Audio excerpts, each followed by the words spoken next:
Hi guys and welcome to my channel. Myself Dr. Akshay, and in today's session I'm gonna be discussing about the topic secretory vesicles. If you guys want to learn more about the cell, its structure and its functions, then click subscribe and the bell icon. So let's do this together. Coming to the topic secretory vesicles.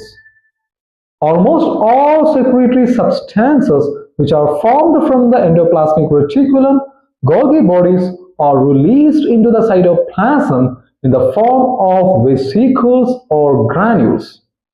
These vesicles store protein proenzymes that are always in inactivated state. So these protein proenzymes will get activated after releasing into their respective tracts. So see this figure. In this figure, you can see these are the secretory vesicles which are found in the pancreatic acinar cells.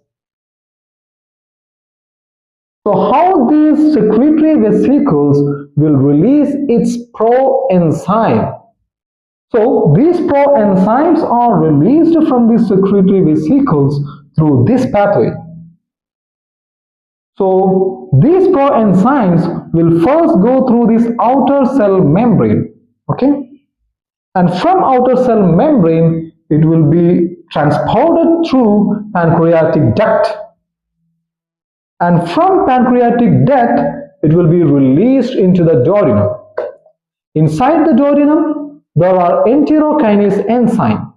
And these enterokinase enzyme will convert this protein proenzyme into activated enzyme, and this activated enzyme helps in the digestion of food in the intestinal tract. So that covers the topic secretory vesicles. I hope you guys learned about this particular topic. Thank you so much guys.